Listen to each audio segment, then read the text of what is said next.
anorectal. So what is we cannot find out anything regarding megacolon patients with anorectal. If rectal dilatation is there, so we can go with the chronic constipation again. Or incontinence के patients आपके पास आते हैं, तो we can have a clue कि हम उसके अंदर prove कर सकते हैं कि which sphincters involved. So basically the pathophysiology in इस सारे एरिया के अंदर है, उसमें तीन इंपॉर्टेंट चीजें हैं. एनल स्फिंक्टर है जिसकी डिसफंक्शन एंड डिस्ट्रक्शन हो सकती है.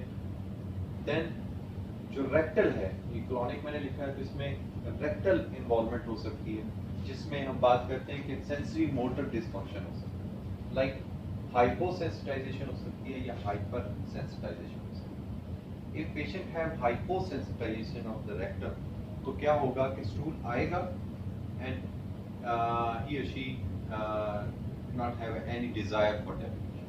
So उसके नतीजे में क्या होगा कि वो पेशेंट का जो है कॉन्स्टिपेशन बढ़ता जाएगा एंड रेक्टम में फीकल इन्फेक्शन होता जाएगा.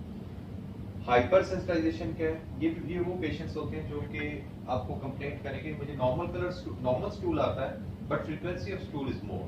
It's not liquid stool but frequency of stool. होता क्या है कि जैसे ही थोड़ा सा स्टूल आया, रेक्टम एज अ रेजरवायर काम नहीं कर रहा है, यहाँ रेक्टम एज अ पैसेज काम कर रहा है. Normally rectum is a reservoir. So reservoir जब तक फिल होता है तब तक हमें डिजायर नहीं होता, और 75% से ज्यादा डिजायर फिल होता है तो उसके बाद नॉर्मली हमें डिजायर फील, ठीक है, फॉर अ नॉर्मल है. And third thing is anorectal sensory motor. तो एनोरेक्टल इन्वॉल्वमेंट भी वेरी इंपॉर्टेंट कि whenever we for the act of defecation we have a contraction in the rectum and relaxation in the anal canal so that the passage of the stool है वो smoothly हो जाए. So primarily ये तीन चीजें जो हैं ये important हैं pathophysiology of constipation के अंदर. Now anal sphincter और एनोरेक्टल जो सेंसरी सिस्टम है, इसके लिए जो टेस्ट हम परफॉर्म करते हैं उसको हम डिफाइन कर सकते हैं एनोरेक्टल मैनोमेट्री के. मैं यहाँ पे ये कुछ चीज़ें आपके साथ में बता देता हूँ. एनोरेक्टल जो फंक्शंस हैं उसके लिए बेस्ट एस्टेब्लिश टेक्निक है, comprises a number of separate test. इसके अंदर हम डिफरेंट टेस्ट परफॉर्म करते हैं. कौन कौन से टेस्ट परफॉर्म करते हैं? एनल फंक्शंस के लिए हम रेस्टिंग टोन देखते हैं और स्क्वीज टोन देखते हैं, ठीक है. जब भी हम अभी आगे चल के देखते हैं कि हम कैसे एक्सर्ट करते हैं और किस तरह हमारा ये टेस्ट परफॉर्म होता है. लेकिन किसी भी एनोरेक्टल मैनोमेट्री के अंदर, जैसे हमने इसोफेजियल मैनोमेट्री पढ़ी थी कि हमने लिक्विड स्वॉलो करवाने हैं, रैपिड स्वॉलो करवाने हैं, मल्टीपल स्वॉलोज करवाने हैं, सॉलिड के लिए स्वॉलो करवाना है. यहाँ पे हम जब पेशेंट की मैनोमेट्री कर रहे होते हैं तो उसमें हम कुछ चीजें चेक कर रहे होते हैं. एक तो है resting tone. Resting tone is when we insert the catheter and we measure the readings. So resting tone is a measure of internal anal sphincter which is normally there. जो normal contraction होती है in the anal canal is that is due to internal anal sphincter. So whenever we have a problem with the internal anal sphincter, तो resting tone जो है वो lost हो जाएगी. Squeeze next test जो होता है हमारा squeeze pressure. हम patient को कहते हैं कि the anal canal should be tightened, ठीक है. जैसे मोशन करते हुए रोकता है वैसे रोकना है. तो जब वो ये एक्स्ट्रा एफर्ट अप्लाई करता है तो यहाँ पे एक्सटर्नल एनल स्फिंक्टर जो है वो इन्वॉल्व हो जाता है. सो हम जो स्फिंक्टेरिक फंक्शंस हैं इंटरनल एनल स्फिंक्टर के और एक्सटर्नल एनल स्फिंक्टर के, वो इन दो रीडिंग्स के ऊपर देखते हैं, रेस्टिंग टोन के ऊपर भी और स्क्वीज प्रेशर के ऊपर. Then is the rectal functions. यहाँ पे हम sensations देखते हैं, जो हम बात कर रहे थे कि compliance कैसी है rectum. तो यहाँ पे हम क्या करते हैं कि हम एक बैलून होता है जो कि हमने रेक्टम के अंदर प्लेस किया होता है, इसी कैथेटर के साथ अटैच होता है. तो उसके अंदर हम एयर इंजेक्ट करते हैं, 10 ml के बाद एयर इंजेक्ट करते हैं और वहाँ पे हम 3 रीडिंग्स लेते हैं. हम पेशेंट से ये पूछते हैं कि हम एयर इंजेक्ट कर रहे होते हैं और हम उससे पूछ रहे होते हैं कि आपने हमें बताना है कि जब आपको फील हो कि रेक्टम में कुछ है, which is known as first sensation, ठीक है. फिर आ जाती है अर्ज फॉर डेफिकेशन. अब हम क्या कर रहे हैं कि हम एयर इंजेक्ट करते जा रहे हैं और हम अर्ज को देखते जा रहे हैं। जब पेशेंट कहता है कि मुझे स्टूल आने लगा, अब वो हम तो उसको एक ये सारी सिमुलेटेड चीज है कि हमने उसके अंदर एक बैलून डाला हुआ और हम उसके अंदर इंजेक्ट कर रहे हैं, एयर इंजेक्ट करते जाते हैं, वो वॉल्यूम बढ़ता जाता है, बढ़ता जाता है, बढ़ता जाता है। एट पॉइंट के पेशेंट हमें कहता है कि मुझे अर्ज। सो this is the second reading. And the third reading is maximum tolerance, कि कितना वो अर्ज कर सकता है, कितना मैक्सिमम वो टॉलरेट कर सकता है। उसमें भी हम उसमें बैलून जो है वो एयर उसके अंदर इन्फ्लेट करते हैं। सेंसेशन और कंप्लायंस हमें कैसे पता चलती है? जिन पेशेंट्स के अंदर इसकी नॉर्मल रीडिंग्स हैं, वो आपको डिफरेंट चार्ट्स के ऊपर डिफरेंट पैरामीटर, डिफरेंट मशीन्स जो हैं, डिफरेंट सिस्टम्स हैं, उनकी डिफरेंट रीडिंग्स हैं। सो जिन पेशेंट्स के अंदर कंप्लायंस कम होती है या हाइपर सेंसिटिव होते हैं, उनको अर्ज भी जल्दी होती है और उनकी टॉलरेंस भी नहीं होती। सिंपल ऐसा, ठीक है। और जिन पेशेंट्स के अंदर कंप्लायंस ज्यादा होती है, यानी उनके अंदर ज्यादा एयर हमने इंसर्ट की होती है, वो उनका जो रेक्टम होता है दैट इज हाइपोसेंसिटिव रेक्टम, ठीक है। मैनेजमेंट इसके अकॉर्डिंगली ही प्लान की जाती है, हाइपर सेंसिटिव में कैसे करनी है, हाइपोसेंसिटिव में कैसे करनी है। हाइपर सेंसिटिविटी जो है ना वो इस तरह भी होती है, उन पेशेंट्स के अंदर भी होती है जिनके अंदर लोकल इन्फ्लेमेशन होता है। कोलाइटिस के पेशेंट्स जितने भी होते हैं वो क्यों बार बार स्टूल पास करते हैं? The reason is there hyper sensitivity, उनकी कंप्लायंस ही नहीं होती, वो इतना एडिमेटस होता है कि थोड़ा सा स्टूल भी उनको आता है तो दे गो फॉर द वॉशरूम। तो ये जो अर्जेंसी है, urgency is a feature of colitis, local rectal disease की फीचर। कोलाइटिस होगा तो भी होगी, अगर वहां पे सॉलिड रेक्टल अल्सर होगा फिर भी उनको यही होगा, कोई और इन्फेक्शन है फिर भी उसको यही अर्ज जो होती है ना वो होती रहती है, increase in the frequency of the stool. इसके बाद है रेक्टो एनल कोऑर्डिनेशन। ये हम डेफिकेटरी जो जितने भी पैथोलॉजीज होती हैं, डेफिकेटरी डिसऑर्डर्स जितने भी हम पढ़ते हैं, एनोरेक्टल डिसफंक्शन जो हम कहते हैं, डिफरेंट टाइप्स के डिसफंक्शंस जो होते हैं, वो हम इसके ऊपर देखते हैं। And that has been coordinated, that has been dealt with the push test. तो इसमें हम क्या कहते हैं पेशेंट को कि हमने 10 ml इंजेक्ट किया होता है, एयर 10 to 20 ml इंजेक्ट किया होती है, और पेशेंट को हम कहते हैं कि पुश कर, जैसे स्टूल पास करते हुए पुश करते हैं। तो वहां पे हम दो मेजरमेंट्स लेते हैं, हम रेक्टल प्रेशर्स भी देखते हैं और हम एनल प्रेशर भी देखते हैं। तो normally the rectal pressure when increases, the anal pressure should be reduced, sphincteric pressure should be reduced. So this is the normal है।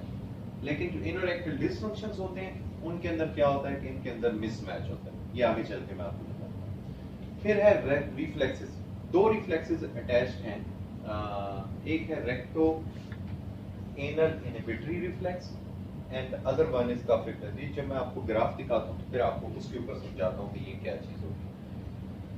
सो इसको एक दफा पढ़ लेते हैं कि anal function, resting tone and squeeze pressure, derivative resting tone reflex internal anal sphincter dysfunction, और जो स्क्वीज प्रेशर है that is external anal sphincter. Rectal hyper sensitivity जिसमें अर्जेंसी और फ्रीक्वेंसी ऑफ डेफिकेशन आ जाती है, वो हमारे रेक्टल फंक्शंस हो जाते हैं, और रेक्टल हाइपोसेंसिटिविटी होती है जिसमें पेशेंट हमारे पास कॉन्स्टिपेटेड के साथ आता है।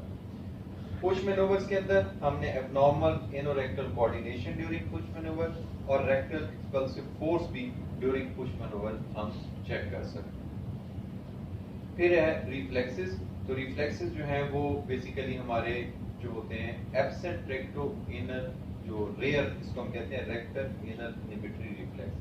रेक्टो एनल इनहिबिटरी रिफ्लेक्स इसको रेयर कहा जाता है, RAIR, RAIR. If RAIR is absent that is pathognomic for urge purposes. So this is the only important which I can get from the books के rare का function क्या है, and this is mind you this is a release reflex. Release reflex का पता है ना, release reflexes का पता है कौन से होते हैं release reflexes?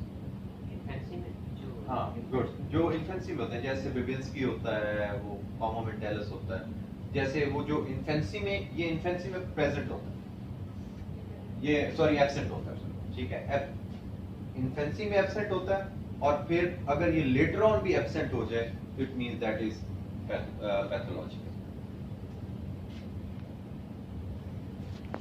So basic equipment हमें क्या required है? We required a microtransducer catheter similar with the same जो हमने वहाँ पे देखा था उसी तरह का ही catheter है. लेकिन इसमें जो difference होता है कि इसके जो last portion होता है यहाँ पे हम बैलून, ये जो बैलून है ये यहाँ पे खुद ही अटैच करते हैं. ठीक है, ये ट्रांसड्यूसर्स हैं और यहाँ पे हम बैलून अटैच करते हैं बिल्कुल इसके हेड के ऊपर. और इसका एक कनेक्टर होता है जो कि बाहर हमारे पास आ रहा होता है जिसमें हम इन्फ्लेट करते हैं. सिस्टम है हमारे पास जिसके साथ हमने कनेक्ट करना है and this is the catheter placement. Basically the last जो हमारे पास ट्रांसड्यूसर होता है that should be in the outside the inner verge. ठीक है, just outside the inner verge होगा द लास्ट ट्रांसड्यूसर. इसके बाद बाकी मैक्सिमम जो ट्रांसड्यूसर्स होंगे वो एनल कैनाल के अंदर होंगे and one will be in the rectum और बैलून भी रेक्टम के अंदर. ओके, ये ट्रेडिशनल मैनोमीटरी है लेकिन ट्रेडिशनल मैनोमीटरी अंडरस्टैंड करने के लिए बहुत अच्छी है. ग्राफिक्स में थोड़ा सा डिफरेंट हो जाता है. सो यहाँ पे अगर आप देखें तो ये हमने इंसर्ट किया. इंसर्ट करने के साथ ही प्रेशर इंक्रीज होना शुरू हुए and there is a increase pressure over here. So this is the resting tone of this patient. ये रेक्टल बेसलाइन है. ठीक है, जब हम ग्राफ लेते हैं किसी भी इनोरेक्टल मैनोमीटरी के अंदर तो एक रेक्टल बेसलाइन आ रही होगी जो कि ऑब्वियसली जीरो होगी ना. रेक्टल प्रेशर तो जीरो होता है, रेक्टम में तो प्रेशर इंक्रीज नहीं होता. लेकिन जो उसके अलावा प्रेशर है यानी जैसे जैसे हम बाहर की तरफ आते हैं, ये रेक्टम है. इसको मैं अगर आपको यूं कहूं ना कि ये इस तरह है, ये रेक्टम है, पेशेंट लेटा हुआ है एग्जांपल देने के लिए. उसके बाद ये स्फिंक्टर्स हैं और फिर ये स्फिंक्टर्स. समझ आ गई कि अगर हम इसी को यूं इंसर्ट कर लें कि हमने जो प्रोब है वो हमने यहां से डाला हुआ है और ये अंदर आ रहा है. रेक्टल बेसलाइन है, इसके बाद प्रेशर एक इंक्रीज हुआ है and this pressure is known as resting pressure. This is the resting tone. Anal canal की होगी ना, रेस्टिंग तो इन रेक्टम की तो हो नहीं सकती ना. रेक्टम तो प्रेशर जीरो होगा. ठीक है, अच्छा जैसे ही अब ये जो हम ये पीछे बात कर रहे थे ना, मैं थोड़ा सा आपको इसमें शायद कंफ्यूजन हो रहा है. ये देखें कि ये इस तरह ही है, ये हमारा कैथेटर इन प्लेस है. इसको मैंने यूं कर दिया ग्राफ लेने. ठीक है, तो ग्राफ के ऊपर जो रीडिंग आ रही है, जो पहली रीडिंग आ रही है this one is rectal pressure. उसके बाद जो प्रेशर की रीडिंग आ रही है दैट इज रेस्टिंग टोन, जिसको हम कहते हैं इंटरनल एनल स्फिंक्टर. और जैसे ही हम पेशेंट को स्क्वीज करने के लिए कहेंगे सो this is the normal squeeze pressure. Squeeze किया है तो उसका जो प्रेशर्स हैं वो इंक्रीज कर गए हैं. एक्सटर्नल स्फिंक्टर भी उसके अंदर इन्वॉल्व हो. ठीक है, and this is over and above the internal anal sphincter. Patient के अंदर क्या हो रहा है अगर आप यहां पे देखें, ये नॉर्मल था और पेशेंट के अंदर क्या हुआ है कि रेक्टल बेसलाइन थी, रेस्टिंग टोन थी and there is no squeeze pressure. हमने जब उसको स्क्वीज करने के लिए कहा तो there is no squeeze pressure. So it means there is a problem with the external.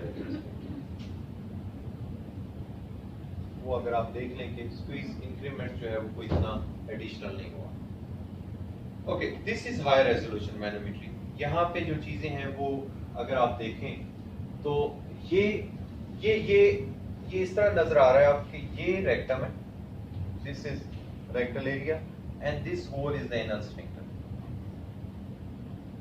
ठीक है, ये एनल स्फिंक्टर है, ये रेक्टल एरिया. ये जो रेक्टल एरिया है यहाँ पे अगर आप देखें तो ब्लूइश डिस्कलरेशन है. जनरली जो ब्लू कलर है that is a colder colour, तो प्रेशर लो है.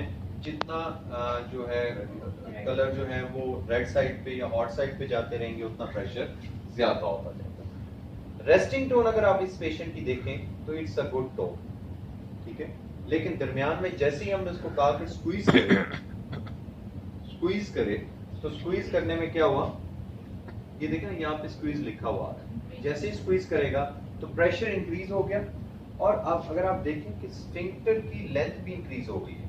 Normally sphincter is this one, जैसे ही हमने उसको स्क्वीज किया तो स्फिंक्टर की लेंथ भी इंक्रीज हो गई। उसकी वजह क्या है कि यहाँ पे एडिशनल मसल्स जो है वो स्क्वीज करने के लिए यूज कर रहा है, और इसमें एट टाइम जो है ना वो अपने बटन्स को भी यूज कर रहा हो। ठीक है, तो इसलिए यहाँ पे प्रेशर जो है ना वो आपको यूं लगता है जैसे स्फिंक्टर ही एक्सपेंड हो गया, हालांकि स्फिंक्टर एक्सपेंड नहीं हो रहा, इट्स बेसिकली द कॉन्ट्रैक्शन। फिर हमने अच्छा यहाँ पे कुछ जो जगह पे हम एंड्योरेंस स्क्वीज भी लेते हैं। एंड्योरेंस स्क्वीज जो है दैट इज इम्पॉर्टेंट कि जहाँ पे हम ये देखना चाहते हैं कि पेशेंट के अंदर जो स्फिंक्टर है, हमें यहाँ पे तो पता चला कि उसके अंदर वाइब्रेशन है, लेकिन वो कितनी ड्यूरेशन के लिए स्क्वीज कर सकता है। नॉर्मल जो है 35 सेकेंड्स तक कंटिन्यूअस इंक्रीज प्रेशर होना चाहिए, that is the endurance, normal endurance squeeze, जिसमें हम पेशेंट कहते हैं कि वो स्क्वीज करके रखे और हम मेजरमेंट ले रहे होते हैं, तो ये एंड्योरेंस स्क्वीज होता है। इसका ड्यूरेशन अब यहाँ से कैलकुलेट कर देते हैं। ठीक है, ये नॉर्मल मैनोमीटर के अंदर ये चीजें कर देते हैं। हाई रेजोल्यूशन का आपका डिफरेंस आपको पता ही है पहले भी कि हाई रेजोल्यूशन के अंदर क्या डिफरेंस है कन्वेंशनल से, कि नंबर ऑफ चैनल्स इंक्रीज हो गए हैं, rest of the things are fine. ये वाटर प्रोफ्यूज भी होते हैं, ये सॉलिड स्टेट भी होते हैं। जो आपको मैंने कैरेक्टर दिखाया that is solid state. Water profuse similar जैसे हमने अपर देखा था वैसे ही होगा, उसके अंदर कैपिलरीज होंगी और उसके पीछे भी सारा वैसे ही चैनल अटैच होगा। हमारे पास वैसे हमारे पास जो है ना वो सॉलिड स्टेट है, लेकिन अभी तो वो नॉन फंक्शन। और ये जो ग्राफ्स होते हैं उस दिन भी मैंने आपको बताया था कि this doesn't mean high resolution, या this close view doesn't mean high resolution. Graphic view, ये ग्राफिक व्यू है और ये क्लोज व्यू है। इसको हम क्लोज व्यू कहते हैं, इसको ग्राफिक व्यू कहते हैं। तो ये व्यू डिफरेंस है, अदरवाइज इसके अंदर कोई डिफरेंस नहीं। ठीक है, जो जब भी हम हाई रेजोल्यूशन की बात करेंगे तो high resolution would be depends upon number of channels. ठीक है,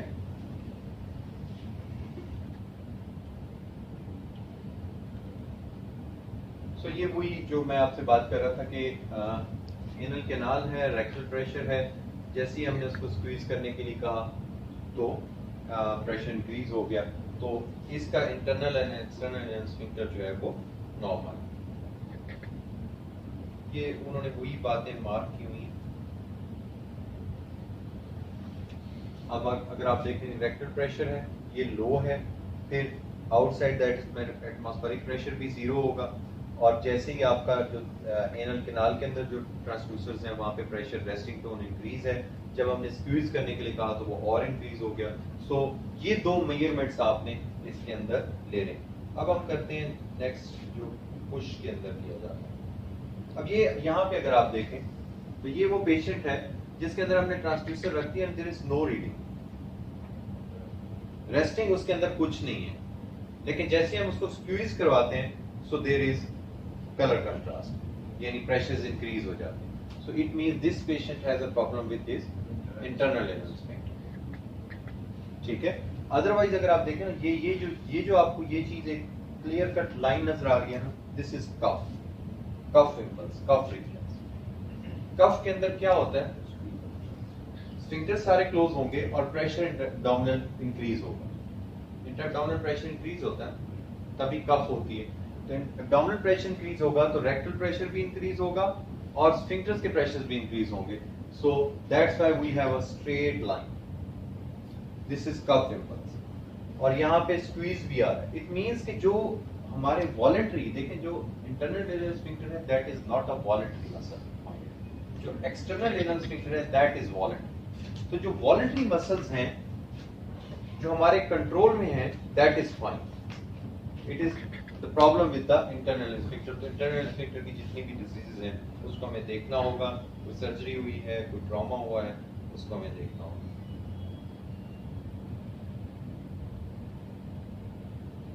okay, this is normal defecatory manoeuvre. यहाँ पे अगर आप देखें तो एनल टोन इंक्रीज है, रेस्टिंग, जैसे ही उसने पुश इफेक्ट किया रेक्टल प्रेशर इंक्रीज हुआ, और रेक्टल प्रेशर इंक्रीज होने के साथ ही क्या हुआ कि you have a relaxation in the sphincters. So यहाँ पे pressures lower down हो गए and after that act जो है normal आ गया. So this is the normal maneuver. ठीक है, this is normal maneuver जिसके अंदर rectal pressure increase हो रहे हैं और anal pressure जो है वो reduce हो रहे हैं.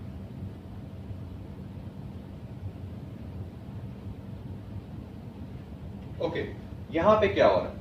यहाँ पे अगर आप देखें कि this is the anal tone, normal anal tone, anal sphincter is fine.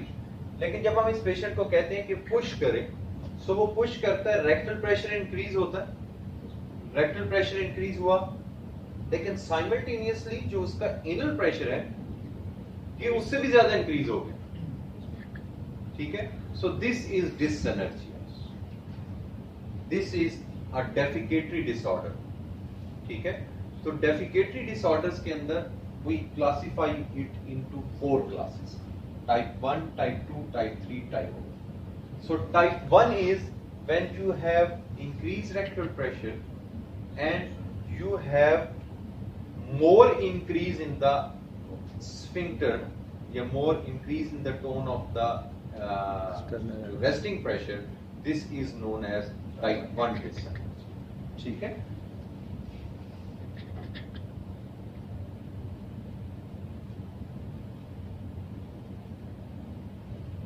Type 2 और टाइप 3 इनके दरमियान होंगे, वो मैं आपको बता देता हूँ उसमें क्या डिफरेंस है. सो टाइप 4 इज, ये भी डिसएनर्जिया है. यहाँ पे क्या हो रहा है कि हमने पेशेंट को कहा पुश करे and there is no rectal pressure. Rectal pressure increase हुआ ही नहीं. ठीक है? रेक्टल प्रेशर इंक्रीज हुआ नहीं and there is no sphincter relaxation. So this is again anorectal dyssynergia, या इसको हम डिसएनर्जिक डेफिकेशन कहेंगे या defecatory disorder. In between 2 possibilities रह जाती हैं. अगर हम पीछे जाएं, यहाँ पे इन 2 पॉसिबिलिटीज के अलावा 2 और पॉसिबिलिटीज हो सकती हैं. क्या क्या हो सकती हैं? रेक्टल प्रेशर इंक्रीज किया है, ठीक है, और स्फिंक्टर रिलैक्स नहीं किया और उसका प्रेशर भी इंक्रीज नहीं हुआ. समझ आ गई मेरी बात? यहां पे क्या हो रहा है? रेक्टल प्रेशर इंक्रीज किया है और स्फिंक्टेरिक प्रेशर और ज्यादा इंक्रीज कर गया. This is type 1. Rectal pressure increase किया है लेकिन एनल स्फिंक्टर का प्रेशर था वो सिमिलरली इसी तरह ही रहा, वो इंक्रीज नहीं किया ना ही रिड्यूस किया है. So this is type 2. Less than 20 relaxation. हाँ जी, less than 20%. This is type 2 हो गया. अगर हमारा रेक्टल प्रेशर इंक्रीज कर रहा है और एनल प्रेशर जो है वो हमारा सेम एक ही कंटिन्यूस उसके ऊपर रह रहा है, वो रिलैक्स नहीं कर रहा. सो दिस इज टाइप 2. टाइप 3 क्या होगा? टाइप 3 ये होगा, टाइप 3 जो है ना इसका सिमिलर होगा, लेकिन उसमें प्रॉब्लम क्या होगा कि रेक्टल प्रेशर इंक्रीज नहीं होगा. हम उसको कहेंगे स्क्वीज करें. जैसे यहां पे कहा स्क्वीज करें, there is no rectal pressure, rectal pressure increase नहीं किया लेकिन जो स्फिंक्टेरिक प्रेशर है वो इंक्रीज कर गया. यहां पे तो उसमें चेंज नहीं आ रहा लेकिन वो इंक्रीज कर गया. This is type 3. ठीक है? सो ये 4 टाइप्स ऑफ डेफिकेटरी डिसऑर्डर्स हैं जो कि हम एनोरेक्टल मैनोमेट्री के ऊपर डिसाइड करते हैं. Balloon expulsion test often used in combination with manometry. ये why we perform this? At time क्या होता है कि पेशेंट जो होता है ना वो उसके अंदर डिसएनर्जिया भी नहीं होता, स्फिंक्टर्स भी ठीक होते हैं, फिर भी वो एक्सपेल नहीं कर सकता. तो यहाँ पे हम 2 तरह के टेस्ट परफॉर्म करते हैं. लाइक पेशेंट का हमने एग्जामिन किया, पेशेंट को डिसएनर्जिया भी नहीं है और पेशेंट को जो हमारा स्फिंक्टेरिक इशू है वो भी नहीं है और फिर भी वो नहीं कर सकता. तो यहाँ पे हम 2 तरह के टेस्ट करते हैं. एक बैलून एक्सपल्शन टेस्ट करते हैं और second test is MR defecography, which is again very important. इसका मतलब ये है कि उसके रेक्टम के अंदर कोई पैथोलॉजी, रेक्टोसील हो सकता है, जिसकी वजह से क्या होता है कि बाकी तमाम चीजें ठीक हैं लेकिन वो सही तरह से एक्सपेल आउट नहीं कर सकते.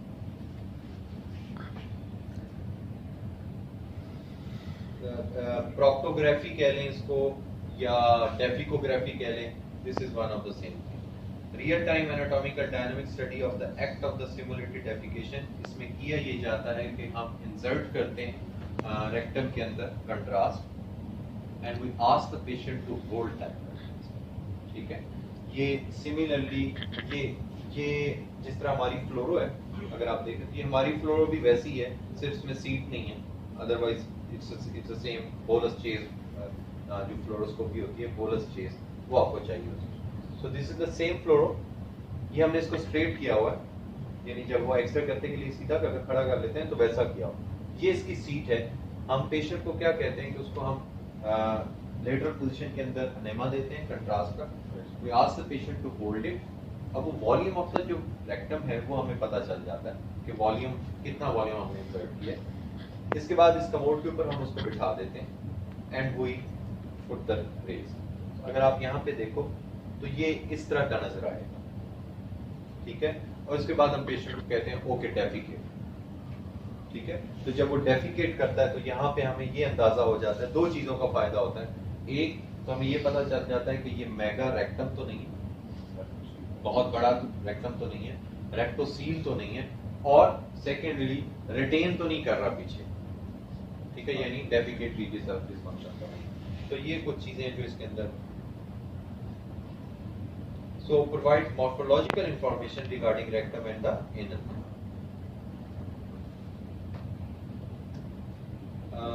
यहाँ पे जो हमारी इम्पोर्टेंट है वो क्वालिटी है नेचुरली, कि रेक्टम कैसा है, मेगा रेक्टम तो नहीं है। दूसरी चीज जो है वो है क्वांटिटी, कि वो टाइम टू इवैक्यूएट कितना लेता है, ठीक है। पहले से ही इवैक्यूएशन तो नहीं हो जाती, यानी वो होल्ड ही नहीं कर सकता। आप जब कमोड पे बिठाते हो तो there is no contraction, it clearly means that patient has incontinence, उसके अंदर तो उसका इशू ही कुछ और है, उसको आप उसके अकॉर्डिंगली इन्वेस्टिगेट करें। ये अगर आप इंटरसेप्शन देखें, ये भी हमें इसी पे ही पता चलती है।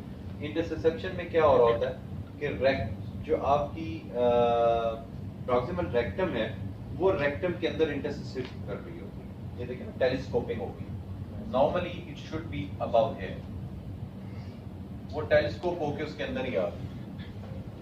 सो ये पेशेंट भी प्रॉपरली डेफिकेट नहीं कर सकेगा। यहाँ पे अगर आप देखें तो कंट्रास्ट वहीं पर ही पड़ा हुआ है, वो डेफिकेट ही नहीं कर पा रहा। क्यों? क्योंकि देखें उसकी कॉन्ट्रैक्शन ही नहीं प्रॉपर हो पा रही। मसल्स जो कॉन्ट्रैक्ट कर रहे हैं वही उसको एज अ स्फिंक्टर काम कर रहे हैं। यहाँ पे जो मसल कॉन्ट्रैक्ट करेंगे वो इस टेलीस्कोपिंग की वजह से एज अ स्फिंक्टर काम कर लेंगे।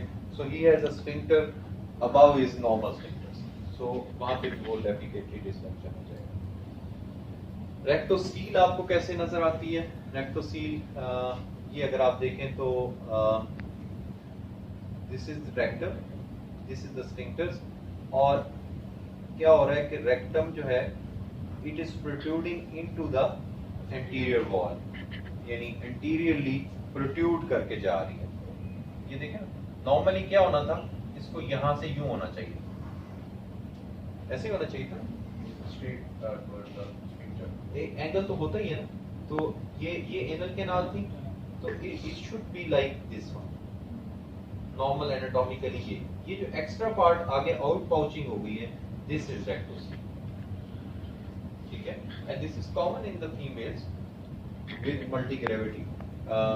उनके अंदर कॉमन होता है, या they have some wrong episiotomy done, उनके अंदर होता है। And generally these patients give the history that when they push the vagina inside the vagina they have more comfortable defecation. They give you the history कि जब वो अपने act of defecation को complete करने के लिए they have to put the finger into the vagina to complete that. वो क्या करती हैं कि insert करती हैं, और यहाँ से जब push करती हैं, so push करने से rectocele straight हो जाता है and you have a normal defecation. Mostly they have given this vasectomies. Yes, they have some sort of perineal surgery or.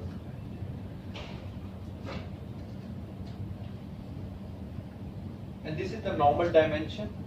Normally rectum जो है वो इस तरह होता है, अगर हम मेगा या लार्ज रेक्टम की बात करें तो वो इस तरह होता है, ठीक है। ये जो डेफिकोग्राफी है उसके अंदर हमें जो डिफरेंट रेडियोलॉजिकल इमेजिंग नजर आती है वो हमें नजर आती है। ये कुछ केस हैं, जल्दी जल्दी हम इनको गो थ्रू करते हैं। this 1 year history of fecal urgency and incontinence. Bowel open daily, evacuation usually straightforward, very occasionally felt as incomplete. So this patient has 1 year history of fecal urgency with incontinence. Daily bowel open करती है, female patient है. Evacuate usually straightforward, very occasionally felt as incomplete evacuation. ये different scores हैं, मैं इसकी detail में नहीं जाऊंगा, ये आप लोग पढ़ोगे अपने उसमें. ये डिफरेंट स्कोर्स हैं जो हम किसी भी डेफिकेटरी डिसऑर्डर्स के अंदर करते हैं. ये इंस्टीट्यूशनल बेस्ड होते हैं. SMIS IS के ये भी यूके का ही स्कोर है और CCS भी यूके का ही स्कोर है. इसका एग्जैक्टली मुझे याद नहीं है कि इसमें क्या है, लेकिन ये स्कोरिंग सिस्टम होता है जिसके ऊपर आप इवेल्युएट करते हैं. डिफरेंट मैनूवर होते हैं कि स्टूल कैसा है, कितनी दफ़ा पास किया है, हर दफ़ा लूज स्टूल पास किया है, कितना टाइम उसको स्पेंड करना पड़ता है. तो इसमें डिफरेंट स्कोरिंग सिस्टम यूज किए जाते हैं. अच्छा, मेडिकल हिस्ट्री में this patient has hypertension, angina, surgically sterilization हो गई है. ऑब्स्टेट्रिक हिस्ट्री 3 वेजाइनल डिलीवरीज थी, all associated with either a perineal tear और episiotomy. So this patient has she is a multigravida, she had multiple vaginal deliveries and with perineal tear or episiotomy scan delivery.